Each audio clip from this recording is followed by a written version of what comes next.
morning, ladies and gentlemen, and welcome to this 8th day of November, and it is 22 degrees right here in Brisbane and mostly sunny. When they say mostly sunny, means it's not going to be sunny all day, as it is not right at this point in time. It is cloudy out there, but it is again looking to be a very, very beautiful day right here in Brisbane. Well, once again, welcome to this. So as we know, there's so much that we need to talk about today as well.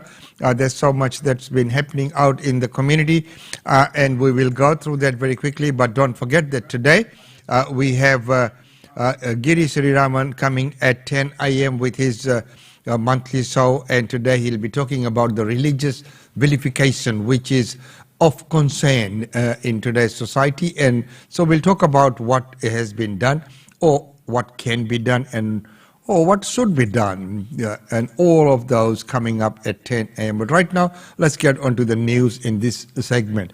Well, of course, what's happening with international students? Our first story today is that international students are calling on Northern Territory to come up with a plan or tell when are they going to open the borders. It's been months of limbo in Nepal for Sushan Katiwala.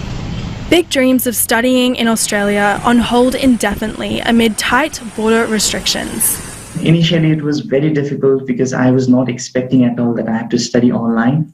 And online form of study, even though has some advantages attached to it, has many limitations too. But while Australia is opening up, Charles Darwin University says the territory's dragging its feet on a plan to allow students back in. Queensland and New South Wales have lodged plans to welcome students in time for the first semester next year. And the UK and Canada have already begun to aggressively pursue international students locked out. But I know a lot of students who have told me that if the border restrictions does not get lifted in December, and if they don't get to go to Charles Darwin University by March, they will be transferring their courses to other universities in probably New South Wales. We still have a lot of students overseas that are studying with us online, and they're just waiting to get on a plane to come over here. According to CDU, numbers have already begun to languish, despite high incentives like reduced fees for international students currently enrolled overseas. We have lost students to other countries, particularly Canada and the UK, and now we're starting to see that some other states are opening up, and we are seeing some evidence that our students, territory students, are going to the southern states. CDU was the first university to welcome back international students in the midst of the pandemic in 2020. This says negotiating a second flight with the government has been difficult. International Education Minister Nicole Maddison says the government is preparing to lodge a plan with the federal government. If approved, it could see up to 2 flights touch down in Darwin in January. Roxanne Fitzgerald, ABC News.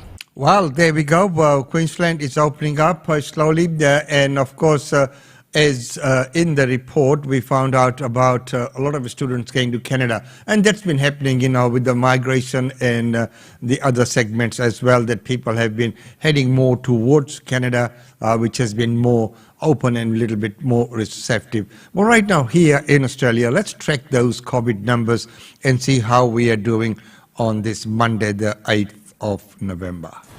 Let's take a look at progress on the vaccine rollout across the country. The nation has now surpassed its 80% double-dose vaccination milestone for people aged 16 and over. We're also just short of reaching 90% on first dose, standing at 89.3%. Turning to the states and territories. The ACT continues to lead the count, approaching 100% first dose coverage for the over 16 population. New South Wales is rapidly approaching its 90% double dose vaccination target at 89.8%. Victoria trails closely behind, with nearly 85% of people over 16 receiving 2 doses of the vaccine. Meanwhile, the Northern Territory, Queensland and WA continue to lag behind the rest of the country, with less than 70% of their eligible populations fully vaccinated. On ICT for leading the pack, and Western Australia. So ICT 95%, and Western Australia 66.5%. So that's how we are tracking at this point in time. So that's good progress. Queensland is a little bit slow off the mark, 67%, and heading towards that 80% mark very, very soon. Well, right now, let's go to Western Australia, where the Premier is making some announcements about the reopening and what it would look like. Our transition is a world first. What's unique about our plan is that it's intended for border controls to ease at a point where there is no community transmission in Western Australia, combined with very, very high levels of vaccination. This puts us in the best possible position to transition with minimal impact on our health, our economy and our way of life. We have done so well, we do not want to fall at the last hurdle. The plan will take effect when Western Australia reaches a 90% double dose vaccination rate for people aged 12 and above. That is forecast to take place in late January or early February. But as we have announced previously, we will announce the specific transition day after we've achieved a double dose vaccination rate of 80%. That's expected to be reached in December. As far as the world standards go, a rate of 90% will be an amazing achievement. But I've always believed we can strive high and get the best result for our state. Well, always striving high and getting the best result for the state. Well done there. Well, right now we'll go to Devonport, where a triple shooting has shocked the community. It took just 4 minutes for one man to be killed, a woman to be shot, and the offender to take his own life. I've viewed the body-worn camera. It's confronting. Hours later, a large police presence remained at the Devonport house. The female that had been shot went to a neighbour's residence, and that neighbour contacted us. Police arrived, and there was a further shot, which we believe was the offender taking his own life. Police say the offender, aged in his 30s, entered the home on William Street at around 1 o'clock this morning. He shot the two victims, also in their 30s, and then turned the gun on himself. The woman's 10-year-old son and 12-month-old baby were home at the time. Obviously, a 10-year-old witnessed a fair portion of what occurred, and so they've been seen to by a psychologist and are in care of the grandmother. The children's mother is in a stable condition at the Launceston General Hospital after emergency surgery. Police say the three were known to each other and that it was a family violence incident. Give your kids a hug. Try and be kind to each other. Yeah, it does. It rocks communities. It rocks us as police officers, as family members.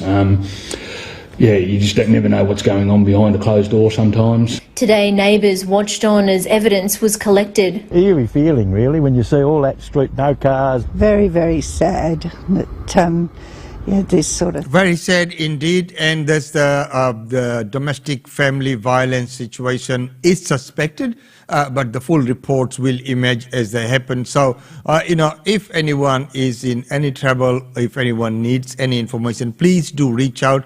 There are so many different channels, the help is available. If you are suffering domestic violence, you don't have to suffer alone, you don't have to suffer in silence. Do speak out. In this country, we have lots of avenues available to us. So, that is not the way to go. There are better ways. There is hope. Please do reach out. As we can see from the next report is also a sad report, and we go to Byron Bay, where the twin sisters have died in that tragic fire. Tragedy and disbelief in the tiny town of Goonangary, 30 kilometres northwest of Byron Bay. Unfortunately, two 4-year-old female young people have perished in unbelievable circumstances. Police were called just after 4 a.m. after reports 2 children were suffering from smoke inhalation. Is it fair to say that a candle was lit, it was placed on top of a piano, and then from that point the piano has begun smouldering and issuing toxic fumes? We believe that could be the cause, or that is the cause, but as I said, we're making further inquiries in relation to that. Police and paramedics performed CPR on the girls, but they were unable to be revived. The first responders down at the scene, what they had to see and deal with, and get in and try to attempt to save their lives is a credit to them. Investigators say the twins were sharing a bedroom while staying with their father at this multi-family property.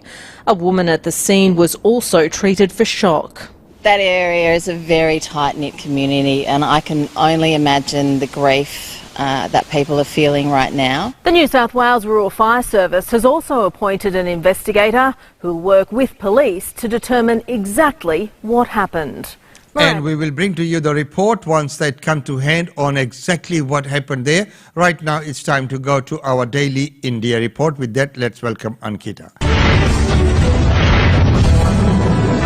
Welcome to the Daily India report that brings you glimpses of the changing India and the growing engagement of the Indian diaspora with India.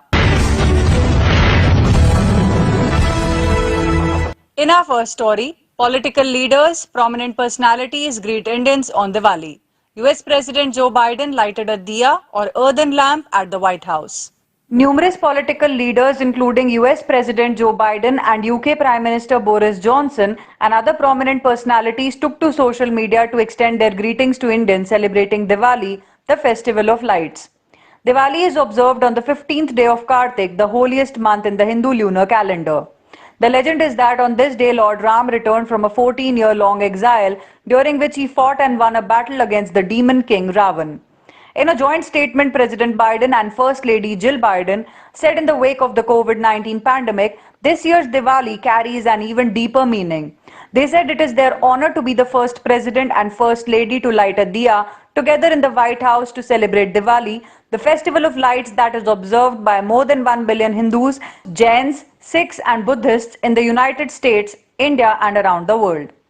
President Biden and Jill said they were grateful to those who celebrate in America for making the traditions of Diwali part of the American story. Biden also shared a picture of him and First Lady Jill Biden on Twitter, lighting the ceremonial lamps at the White House. US Vice President Kamala Harris in a video message reminded people to honor the light and lend a hand to those in need as she wished a joyous Diwali to everyone. British Prime Minister Johnson too extended his greetings to the people celebrating Diwali and Bandi Chhod Divas in the UK and around the world. Bandi Chhod Divas is a Sikh celebration that commemorates the day the sixth Guru of Sikhs, Guru Har Gobind, was released from the Gwalior fort. South African President Cyril Ramaphosa in his Diwali greetings lauded the Hindu community for making a significant contribution to the spiritual, ethical, economic and cultural life of the country through the values of honesty, patience and compassion. Indian Prime Minister Narendra Modi is at the Hindu shrine of Kedarnath in the Himalayas. He will inaugurate projects worth 310 crore rupees or approximately $40 million. Indian Prime Minister Narendra Modi arrived in Kedarnath to offer prayers at Lord Shiva temple and also to unveil a magnificent 12-feet statue of Adi Guru Shankaracharya weighing 35 tons, work on which had begun in 2019. This is Modi's fifth visit to the holy temple as Prime Minister. The Prime Minister reached Dehradun early morning on 5th November, where he was received by Uttarakhand Government Lieutenant General Gurmeet Singh and Chief Minister Pushkar Singh Dhami. Among a slew of projects, the Prime Minister will also inaugurate the rebuilt Samadhi of Shankaracharya damaged in the 2013 deluge near the Mandakini River, a tributary to the Ganga. Adi Guru Shankaracharya, the 8th century seer, had attained moksha at Kedarnath. The event will be streamed live at the 12 Jyotirlingas, 4 Shankaracharya mutts, his birthplace and several prominent temples across the country. Modi is also scheduled to lay the foundation stone of Kedarpuri reconstruction projects worth over 400 crore rupees. Kedarpuri reconstruction is also considered the Prime Minister's dream project, whose progress is reviewed personally by him at regular intervals. The Prime Minister will also inaugurate key infrastructure projects worth 310 crore rupees, including Saraswati retaining wall, Asthapat and Ghats, Mandakini retaining wall, Asthapat, Tirth Purohit houses and Garuchatti Bridge in River Mandakini. He addressed a public rally during his visit. Alarm bells sound in 53 European and Central Asian countries as WHO warns of a new COVID wave. As many as 53 countries in Europe and Central Asia face the real threat of a resurgence of the coronavirus pandemic in the coming weeks or are already battling a new wave of infections exacerbated by the more transmissible Delta variant of the coronavirus. WHO's Europe head Hans Kluge said case counts are beginning to near record levels again, and the pace of transmission in the region, which stretches as far east as the former Soviet republics in Central Asia, is of grave concern. Kluge said European countries must work harder to prevent the coronavirus from spreading further as deaths and new cases surge. WHO Europe has said that the region saw nearly 1.8 million new weekly COVID-19 cases, an increase of about 6% over the previous week, and 24,000 deaths in the same period, or a 12% raise. India delivers 100 tons of nano fertilizer to Sri Lanka after Sri Lanka found contamination in Chinese fertilizers. 2 Indian Air Force planes carrying 100 tons of nano-nitrogen liquid fertilizers have landed in Colombo. The Sri Lankan government requested India to supply nano-nitrogen after they detected contamination in the organic fertilizer supplied by China. Indian High Commission in Sri Lanka said that the delivery was in response to a call by the Sri Lankan government for urgent support in airlifting nano-fertilizers. The import of nano-nitrogen liquid fertilizer came months after Sri Lankan President Gotabaya Rajapaksa's decision in May to stop chemical fertilizer imports. Sri Lanka is facing a severe shortage of fertilizers after the ban. India has stepped in to speed up the supply of nano-fertilizer to Sri Lanka. The government of India says its support to Sri Lanka in times of critical requirement is part of its neighbourhood first policy and India's role as the first responder in the region. Reportedly, Sri Lanka had rejected a consignment of Chinese fertilizer, stating that it was contaminated and it did not pass its quality standards. Sri Lanka's plant protection ordinance prohibits the government from importing any product that is found to host microbes or other harmful microorganisms. Tests carried out on Chinese samples showed the batch was contaminated with harmful microbes. The Chinese officials claimed the standards on the island nation did not meet the international standards.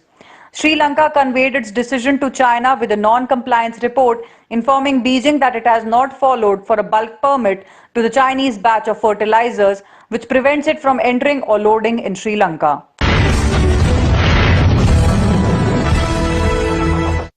India adds more gold to its rising foreign exchange kitty as the Reserve Bank of India acquires 75.59 tons of gold in the last 12 months.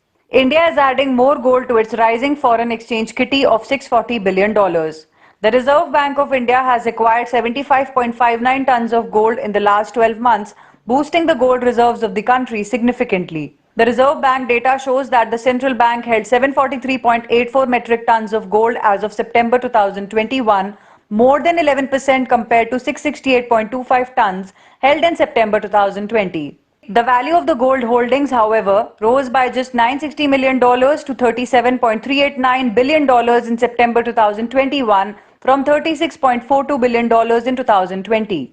The decline in valuation is attributed to a sharp fall in gold prices. The RBI's gold holding has gone up by 125.6 tons in the last 2 years, making India the world's 9th largest holder of gold reserves. While 451.54 metric tons of gold are held overseas in safe custody with the Bank of England and the Bank of International Settlements, 292.30 tons of gold are held domestically, says the RBI's report on management of foreign exchange reserves. In value terms, the share of gold in the total foreign exchange reserves increased marginally from about 5.87% as at end March 2021 to about 5.88% as at end September 2021. Although gold no longer plays a direct role in the international monetary system, central banks and governments still hold extensive gold reserves to preserve national wealth and protect against economic instability. Day after Diwali, Delhi's air quality turns severe and dangerous. Mumbai remains moderate. India's capital Delhi and the surrounding areas remained under the cover of toxic smog as people continued to burst firecrackers despite a state government ban. With winter setting in and stubborn farmers from adjoining states continuing to burning the stubble, Delhi's air quality touched dangerous on Diwali day. Delhi's air quality index, which stood at 382 at 4 p.m., entered the severe zone at around 8 p.m. on 4th November as low temperature and wind speed allowed the accumulation of pollutants. The neighbouring cities of Faridabad, Ghaziabad, Gurgaon and Noida also recorded severe air quality with cracker bursting peaking after 9 p.m. The System of Air Quality and Weather Forecasting and Research expects the air quality to stay in the severe category on 5th November as well. According to the Central Pollution Control Board data, almost all monitoring stations across the national capital recorded AQI levels above 450. AQI in the 301 to 400 range is very poor, while AQI between 401 and 500 is severe. On October 27th, the Delhi government had launched the No Cracker campaign to create awareness against the bursting of crackers. Under the campaign, action can be taken under relevant IPC provisions and the Explosives Act against anyone found burning crackers. Kurup trailer out. Dulquer Salman shines in the powerful film. ഒന്നുകിലൊരു പമ്പര വിട്ടി അല്ലെങ്കിൽ അതിബുദ്ധിമാൻ ഇതിലേതിൽപ്പെട്ടാലും കുറുപ്പിന്റെ വിധി ഒന്ന് തന്നെയാണ്. Bollywood witnessed the release of trailer of Dulquer Salman and Sobita Dulipala starrer Kurup. Dulquer Salman plays a fugitive in the crime thriller directed by Srinath Rajendran. The trailer suggests that Dulquer is going to give another powerful performance in the film.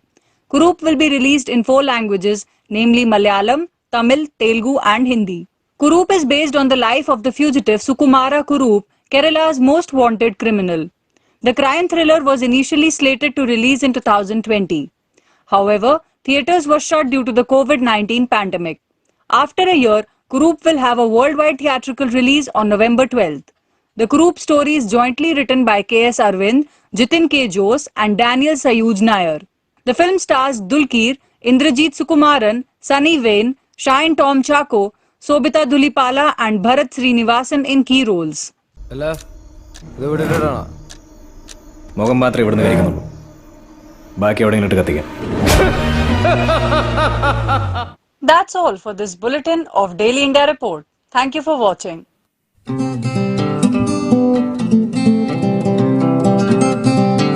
And thank you very much, Ankita, for that Daily India Report. Well, ladies and gentlemen, that's about all we have for you in this segment today. And don't forget that at 10 a.m. we'll have Giri Siviraman coming in with today's very special episode. And the episode today is on religious vilification. The act, when did it come about, what's been done about it, and what kind of implications are there for it. That's all coming up at 10 a.m. We'll see you then.